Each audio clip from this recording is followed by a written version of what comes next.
50 বছর অতিক্রম করেছে বালুরঘাট মহিলা মহাবিদ্যালয়। 1970 সালে প্রতিষ্ঠিত এই কলেজে 2020 সালে 50 বছর পূর্ণ হয়েছে।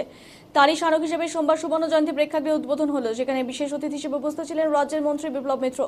কলেজ ছাত্রদের ভর্তির ব্যাপারে বার্তা দেন তিনি। এমনকি রাজনৈতিক এবং সামাজিক দিকেও কাজ করতে গেলে ন্যূনতম কলেজ শিক্ষার কথা তুলে ধরেন এদিন। প্রসঙ্গত, বালুরঘাট মহিলা মহাবিদ্যালয় থেকে বিভিন্ন সময় একাধিক কৃতী ছাত্রী পাশ করে বেরিয়েছে, যারা দেশ বিদেশের বিভিন্ন জায়গায় কর্মরত। বর্তমানে ছাত্রীরা কলেজের সুনাম বজায় রেখে একাধিক বিষয়ে পড়াশোনা করে চলেছেন, কিন্তু গত কয়েক বছরে এই কলেজের ছাত্রীর সংখ্যা তুলনামূলক কমে এসেছে।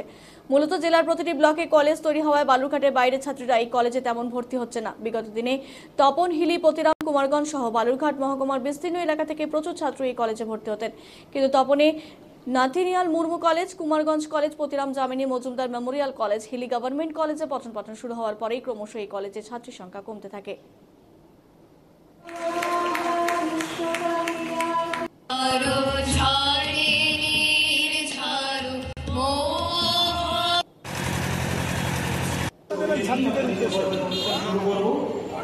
একটাই, সেটা হচ্ছে আমাদের দক্ষিণ দিনাজপুর জেলাতে একটাই গার্লস কলেজ আছে।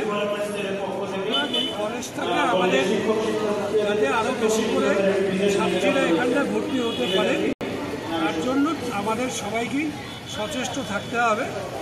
আর আমরা তো চাইছি যে মেয়েরা বেশি করে আরও লেখাপড়ার মধ্যে দিয়ে অংশগ্রহণ করুক এবং আগামী দিনে সমস্ত আমাদের যা কিছু কাজকর্ম রাজনৈতিক থেকে আরম্ভ করে সামাজিক হোক, সমস্ত কিছু মেয়েরা ছেলেদের সঙ্গে সমানভাবে সমানকালে সব ব্যাপারে অংশগ্রহণ করবে।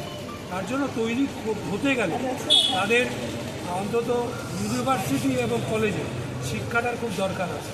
সুতরাং এই ব্যাপারটাতে আমাদের আরও বেশি করে মেয়েদের নিয়ে আসতে হবে কলেজে ইউনিভার্সিটি।